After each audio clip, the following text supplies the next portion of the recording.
Welcome to another edition of Devshop Stories. My name is Josh and I have with me Tanner. Hey guys. Hey, so today we're going to share a story about hiring, everybody's favorite topic. It's so fun. Yes. There's actually a lot of funny stories that we could share with hiring, some during the hiring process, some actually post-hiring, in the weeks that followed where we've made mistakes and everything. So hiring stories are always some of my favorites. Yeah, they're really fun. It emphasizes the importance of getting it right, figuring out what works for you, because you can really screw up. Yep. And we have. So yeah, we have. Well, this first story that I want to share with you, we're going to call it the quitter story. And so this one was really kind of interesting. We were hiring kind of junior-ish level at the time. We had a number of applicants that we were going through. I think in that day we had 4 back-to-back kind of Zoom meetings. And I think this was in the kind of the height of COVID too, because we're doing them mostly virtual at the time, right? Yeah, they were. We found everybody remotely. We set up remote meetings, all of that stuff. And it was like just one right after another. It was kind of a crappy long week and long day of meetings. So this one actually put a smile on our face after it happened. So we were just kind of, did the whole intro. Hi, this is what Red Sky does. And this is what, you would be doing at your job, and just kind of, break the ice type of tension. And I remember specifically that we then decided to go into asking a little bit more of kind of technical questions. And we always try to start off with just some nice little, again, break the ice kind of questions, which is like, give yourself a rating of how good you are from 1 to 10 in these different technologies and stuff. And based on that, we do other things and decide which path we go down. But I remember specifically, we asked this one individual a very simple question. Is probably as simple as, hey, what is like a class, that you put on HTML, right? Yeah, it was something super trivial. I don't remember the exact question, but. And so we asked that question and he kind of fumbled through it. And we usually try to help people and hold their hand through it if we can see they're kind of struggling. And then we asked another question that was simple again, like, how would you make a function that returns 2 numbers? Something that they should have learned in their first day of development. And I just remember it was a deer in the headlights kind of frozen. And he just said, I just don't think this is right for me. And we're like, what? That's like the second question. But then he just said, like, I just don't know if I'm just cut out to be a developer or not, or anything. And he just started like questioning his life, just life choices on it, Yeah. It like immediately just, you could see him pale in the video. And it was just this like almost come to Jesus moment of like, man, this is not what I expected. It was so funny that it took him to that moment to even answer. And I think he was, a graduate of a boot camp. And so he didn't spend, 4 years of his life studying CS, but he went through, probably a 6-month program and did all of his learning and instructions there. But I think he just like, it clicked. It's just like, man, I just don't even, I'm just starting to question my, my choices in life. And, maybe I should just go back to the power plant or something. It was to the coal mines. It was one of the funniest experiences that we've ever had on one of those calls with people. Usually they'll at least make something up. And he didn't even do that. It was just almost immediate, like, man, I don't think I can do this. I was like, holy cow. It's the second question. We haven't even asked you anything difficult. Yeah. So we try to, let them off easy in the sense of like, hey, no worries. If you ever want to apply again, just, send in your resume and, maybe go get a little bit more experience and feel more comfortable and everything. And, so we let them out of the virtual room, comfortably and stuff. But it was interesting. It kind of really goes to show that the hiring process is something that companies, Devshop, should take very seriously because, you spend a lot of time with people. There's inevitably learning processes that have to take place that is on the Devshop, not on the client's dime, on the Devshop's dime, that you want to make sure that you get the right people on the bus. Oh, absolutely. Yeah. You don't want to spend the time necessarily mentoring and training somebody who doesn't have the capacity to do what they need to do, or they are, gun shy or whatever it is. Like it really is. So it's kind of interesting that you say that, like that, the different diversities of how people come on. Do you remember that story with the boot camp graduate, and he had this delusion of making just good money from an 8-week boot camp and some of that? Yeah. And that's kind of the sad part is I think some of these boot camps, they kind of, they really want to get you in. And so they'll kind of do these extravagant promises. Like, when you graduate, you're going to go from making, $13 at McDonald's to 80 grand a year kind of thing, like almost immediately after just a short 6 weeks, kind of thing. And so I remember that we had an employee on that had worked with, or was in the same boot camp as this other guy. And so he decided, hey, I'm going to make 80 grand in 6 weeks. I can go out and get myself a brand new Mustang. So, right off the lot, brand new cherry. And we're just like, oh boy, like wait until he finds out. Yeah, that is not reality. Yeah. But not all stories are bad. Sometimes you actually get like really happy coincidences. So do you remember the Hannah and hiring her on at Red Sky? Yeah. Man, it was awesome. So she came in with just kind of requesting an internship. So she was at a university up in Idaho. A required internship to graduate, right? Yep. So she kind of reached out and was just like, hey, I just need this internship so I can graduate. I'm almost done. This is one of the last things that I have to do. And that was it. So with her, we sent out kind of our normal challenge that we send. So we send out an actual project that they have to build. That's real world example. And we'll get more into the details on that, but we sent that out to her and it's like, hey, if you can do this, right, we'll talk to you. Yeah. Cause I think we were kind of right at the end of our day where we've basically had filled up our schedule of other applicants that we wanted to hire. And I just remember getting this email late and just being like, well, I guess the very least I could say is, hey, do this little challenge. And if you complete it and it looks halfway decent, then I'll invite you in and stuff. And so, yeah, it's like we didn't want to necessarily close the door, but we had already kind of made our decisions of what we wanted to do. But so we sent it out. Yeah. Kind of came back and we're like, wow, this actually is probably some of the most concise and correct software I've seen. And so we invited her in and got her on as an intern and she's, still with the company and just doing awesome, just completely rocking it. And then it's just all because we had at least a system that allowed us to be able to send them, an application, kind of like almost like a filtering kind of challenge. Yep.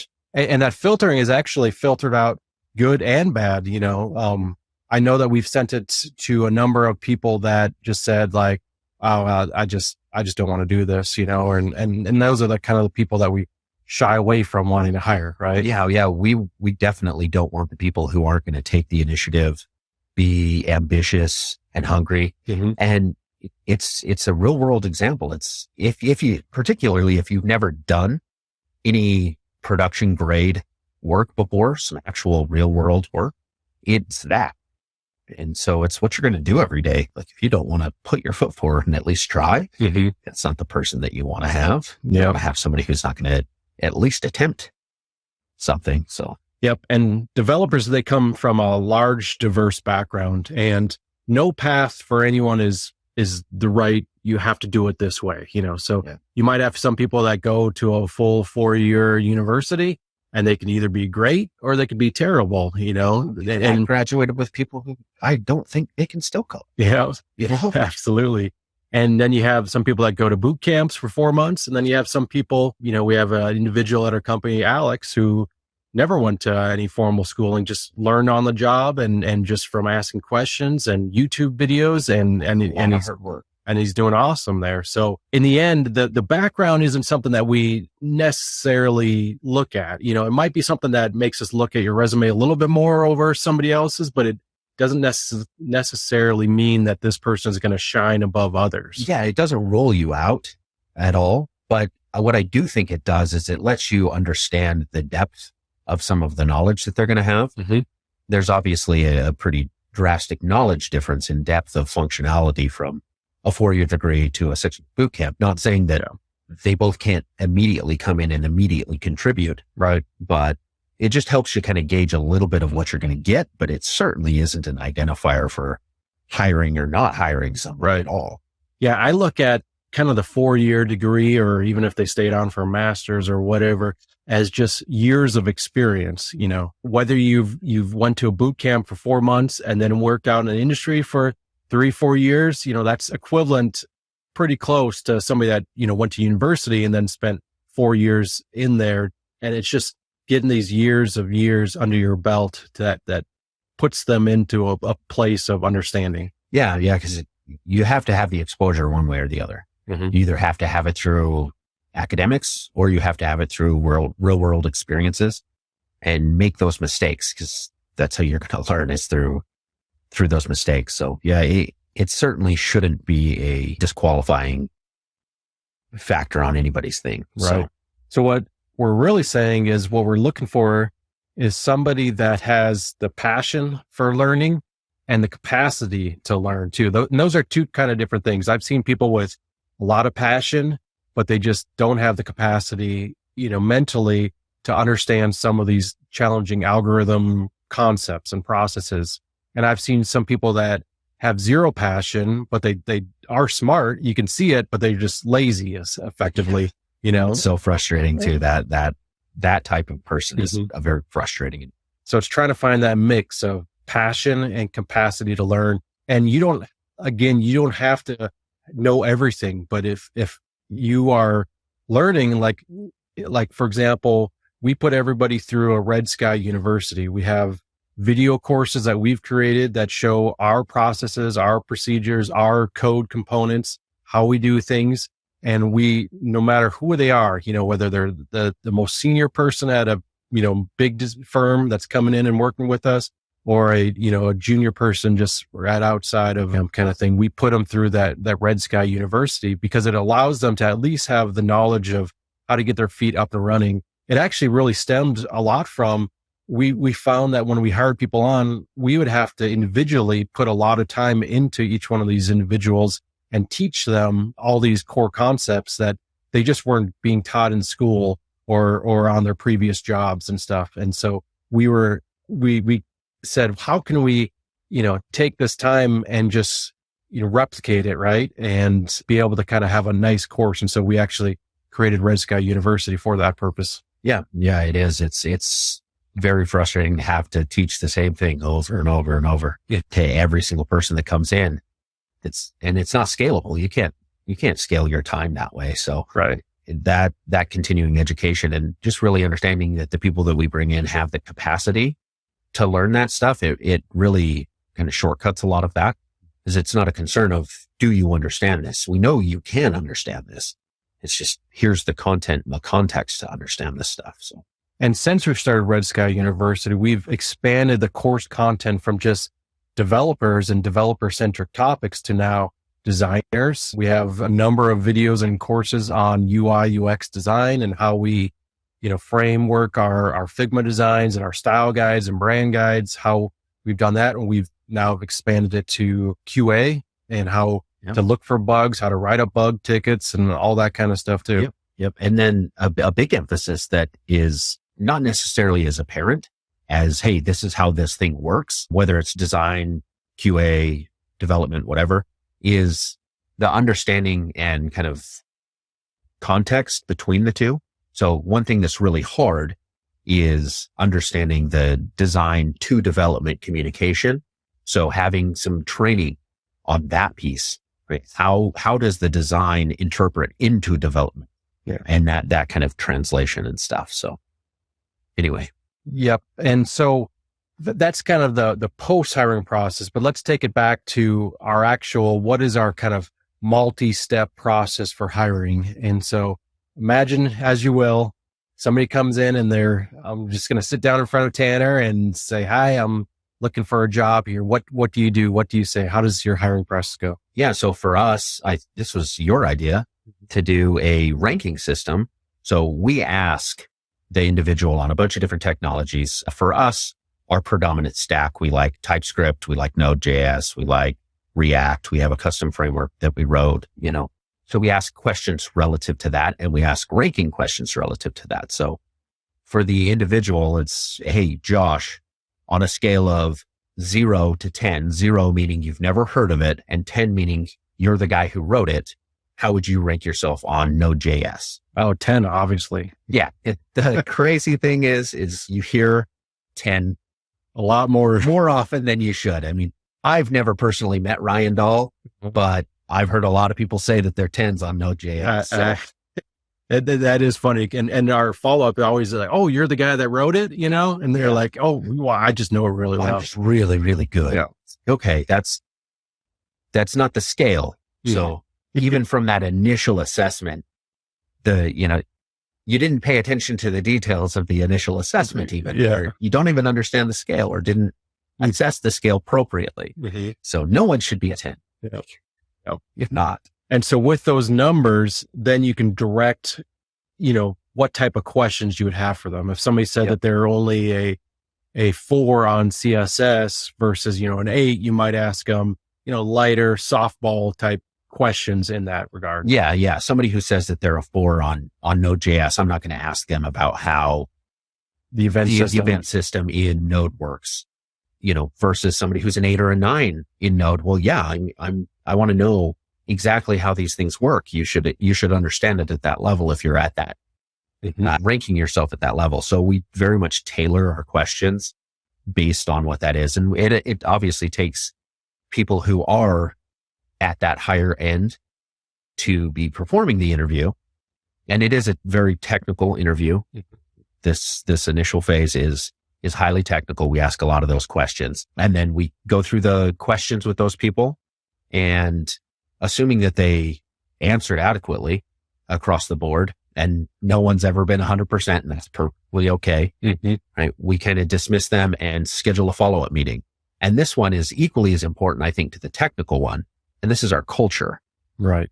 Yep. So we have HR Jacob, essentially what we like to call him, but he's a master communicator. He's really good at just getting people to like him. He's charismatic, and he just kind of is able to kind of break down barriers and just kind of see what they're like to work with. Cause we really highly regard culture at our dev shop at Red Sky. And so we want to make sure that we have the right cultural fit, that this person is going to fit in well and jive with the team, because you're working with these people. I mean, you think about it, you spend more time at work with your coworkers than you do with your spouse or your significant others, so you want to make sure that environment's going to be good. It's going to be healthy, and, you're going to be able to build off of each other.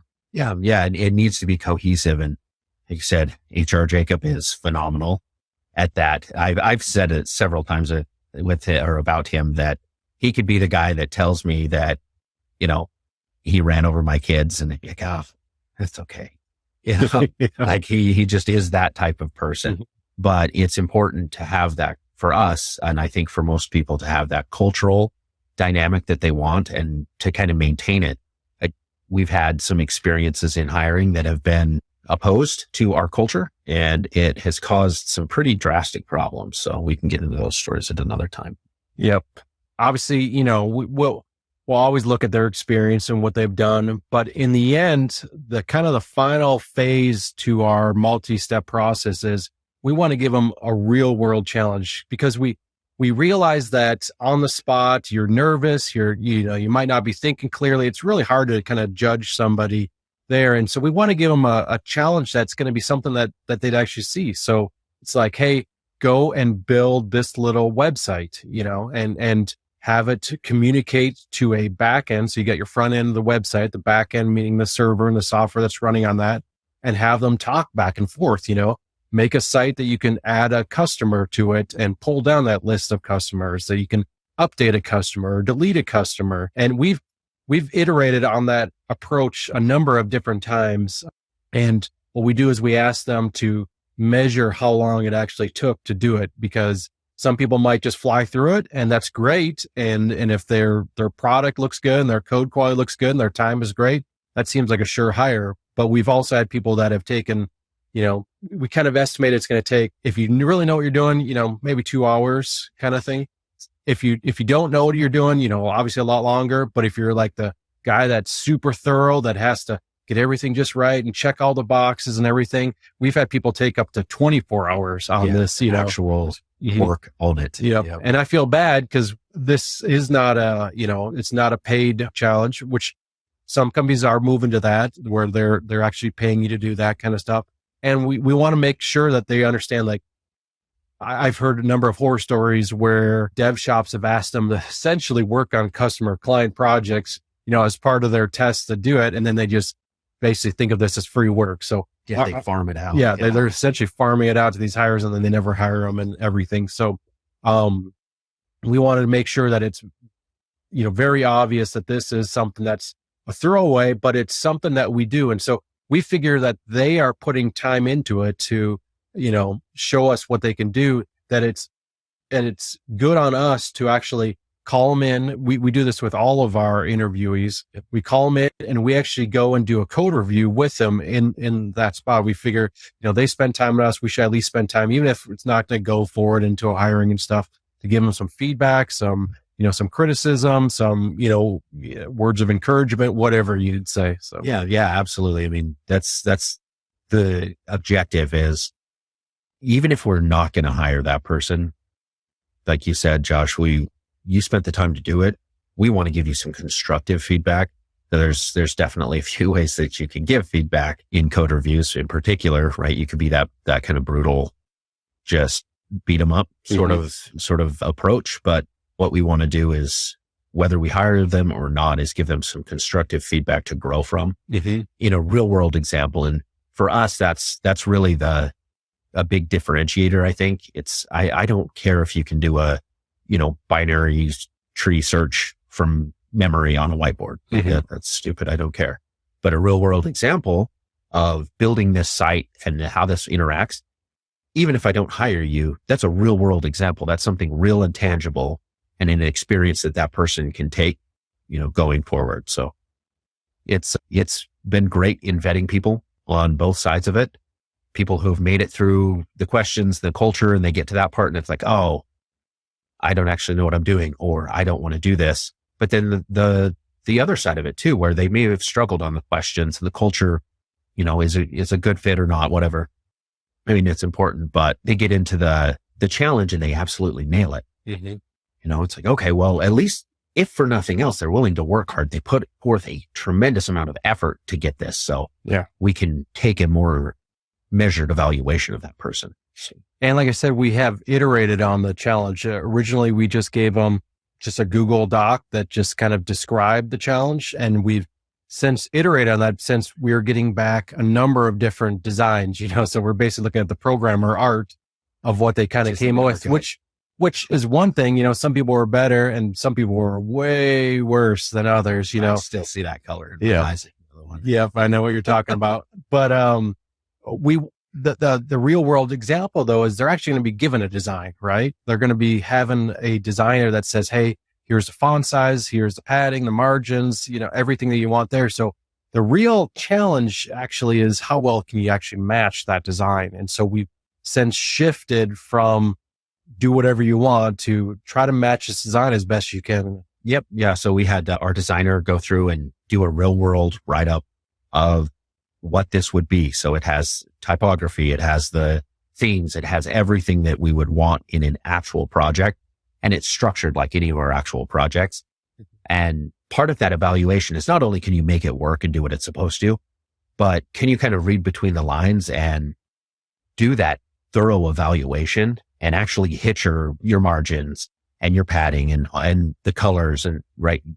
Do you have enough attention to detail to get to those things without necessarily being directed or guided to those requirements? Because you've been given a full, Figma design in this case, to do all of the things that you need. Yeah. So moral of the story is be very slow to hire, be choosy, but these are real people out there. Give them real world experiences, life experiences, treat people well. And that's about it. So thank you for listening to our story. We'll be back next week with more stories, personal experiences, and advice on running a dev shop. Thanks, Tanner. Yeah, thanks, guys.